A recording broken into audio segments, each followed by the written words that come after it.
हैं विभाग के मंत्री के तौर पर वो आपके मान सम्मान को, आपकी गरिमा को, आपके स्वाभिमान को, आपके प्रोफेशन को इंडोर्स कर रहे हैं कि ईमानदार लोग हैं, कुछ लोग गड़बड़ हैं। तो ये जो आप नाराजगी है, इस नाराजगी को आप समाप्त करना चाहिए, क्योंकि अवसर इस विषय पर क्षमा याचना की प्रक्रिया, क्षमा याचना की किसान परेशान है। किसान परेशान है सर। आपके मंत्री जी कह रहे हैं कि सब भ्रष्ट नहीं है। जीतू पटवारी जी ने क्षमा याचना कर ली, दिग्विजय सिंह जी ने जनरल बात नहीं करी थी।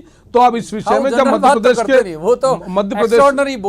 प्रदेश के अन्नदाता को और जो बाढ़ पीड़ित है, आवश्यकता है कि आप लोग जाएं, क्योंकि ये न केवल आपका प्रशासकीय दायित्व है, बल्कि मुझे लगता है कि नैतिकता और मानवता का तकाजा है कि अभी सबसे बड़ी आवश्यकता पटवारी संघ की यह है कि वो जाएं और आपदा आकलन में सरकार के एक महत्वपूर्ण अंग के रूप में सहयोग करें, ताकि मुआवजे की जो प्रक्रिया है वो संपन्न हो जाए। क्षमा याचना की प्रक्रिया और मंच तो बाद में भी तय हो सकता है। ठीक है नरेंद्र जी, ये अभी जो सरकार प्रयास कर रही है, सरकार लग रहा कमिटेड है कंपनसेशन देने के लिए ये सब मामला बीच में फंस गया पटवारी वाला, नहीं तो वो किसानों को अनुदान देने की शुरुआत करती। जो भी प्रक्रिया होगी मुझे ठीक से नहीं पता। मैं सिर्फ ये कह रहा हूँ कि अभी आपके नेता जाने लगे खेत में बूट पहन के, वो बड़े वाले घुटने तक वाले शूज पहन के खड़े हो रहे हैं, खड़े देख के आगे बता दे रहे हैं प्लास्टर भी बदला, कभी लेफ्ट में कभी राइट में, वो भी चर्चा हुआ है। ये कौन सी टेक्नोलॉजी आप लोग जानते हो? खेत में पैर रखते हैं आदमी, दो कदम चला, उन्हें साहब इतना नुकसान हुआ। इनको कितना वक्त लगता होगा अंजू जी लोगों की टीम को नुकसान का आकलन करने में? आप झटके में कर लेते हो ना। देखिए प्रवीण जी, जो आपने बात की उससे मैं साथ में आगे एक बात बढ़ा देता हूँ कि कल मुख्यमंत्री जी दिल्ली जाने वाले हैं। जब ये चले गए, आज दिल्ली में मुख्यमंत्री दिल्ली में कल उनकी भेंट होने वाली है माननीय प्रधानमंत्री जी से। तो जब सर्वे हुआ नहीं तो वो किस सर्वे के आधार पर मांग करने चले गए? वो उन्होंने कहां से मालूम कर लिया कि मध्य प्रदेश? अरे भाई वो तो है ना, बजट उन्हें मालूम है ना। एक तो चीफ सेक्रेटरी ने कहा ना कि 12,000 करोड़ या 10,000 करोड़ हो सकता है, मेरा शब्द गलत हो, इतने का नुकसान हुआ।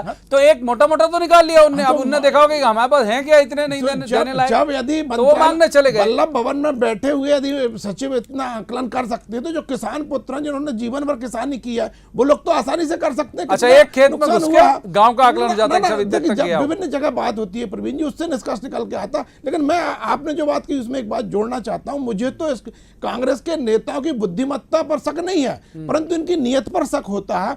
कहीं ना कहीं ये इस पूरे सिस्टम को कोलैप्स करना चाहते हैं। ये किसानों को मुआवजा देने की स्थिति में है नहीं। उसको कभी ये हमारी केंद्र की सरकार पे दोष मढ़ देते हैं, और अब ये पटवारियों पे दोष मढ़ने लगे और राजस्व अधिकारियों को क्या करें? पंकज जी जाइए, आप लोग पूरे कांग्रेस के नेता करिए। मेरे दो बिंदु हैं, लोग ये बहाना बनाना चाहते हैं। पहला बिंदु, बीजेपी के नेता 2 कदम रखकर बूट पहनकर बातों के आधार पर अनुमान लगा लेते हैं, और मध्य प्रदेश के मुख्य सचिव अधिकारी अनुमान नहीं लगा सकते। ये मैंने पहली बार सुना। मेरा उत्तर, अरे पटेल साहब उत्तर तो हो जाए। दूसरा मैं जानना चाह रहा हूँ प्रवीण जी कि मध्य प्रदेश में 28 सांसद हैं भारतीय जनता पार्टी के, और बूट वाले नेताजी 29 मिला लीजिए आप। इन 29 लोगों में से एक ने भी क्या प्रधानमंत्री मोदी जी को पत्र लिखा कि मध्य प्रदेश में बाढ़ की विभीषिका है, आपदा है, राहत दीजिए? उसकी चिंता नहीं है। बूट पहनकर कभी उल्टे हाथ में प्लास्टर, कभी सीधे हाथ में प्लास्टर, राजनीति करना है। बताइए 28 में हमारा पार्लियामेंट किसने बात करी प्रधानमंत्री जी से? उनका दायित्व नहीं। कांग्रेस पार्टी की सरकार है, इसलिए पक्षपात करेंगे। कौन से सांसद ने भारतीय जनता पार्टी की सरकार जो शिवराज जी ने बात नहीं करी, बूट पहनकर राजनीति कर रहे हैं? हमारे वैचारिक मतभेद है। ठीक है, अंजू जी का रुख करते हैं, एक बार अंजू जी का रुख करते। आ रहा हूं आपके पास, आ रहा हूं मैडम, आपके पास ही आ रहा हूं। मध्य प्रदेश शासन का दायित्व, आ रहा हूं। आपकी एक कलशाही बहुत है, इसी वजह से शासन का दायित्व। अरे अंजू जी का रुख पंकज जी, अंजू जी का रुख कर रहे हैं। बीजेपी के सांसद मौन क्यों? बीजेपी के सारे सांसद खड़े हैं डर लगता है मोदी जी से बात करने में?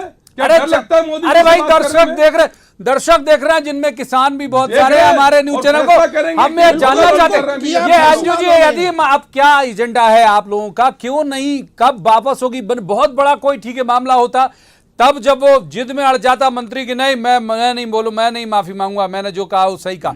अगला माफी मांग रहा। 3-4 बार जीतू पटवारी बोल चुके हैं, एक बार न्यूज 18 से बात में ही बोल चुके हैं कि भाई बुरा लगा तो मैं क्षमा याचना करता हूं। अभी तक दिग्विजय सिंह जी का नहीं सुना हमने, लेकिन अब आपकी जो सबसे बड़ी रेवेन्यू की इकाई है रेवेन्यू मिनिस्टर, वो आज कह रहे हैं कि नहीं है, मैं बिल्कुल ऐसा नहीं मानता कि सारे ही लोग भ्रष्ट हैं। तो बोल दिया, अब माफी भी मांग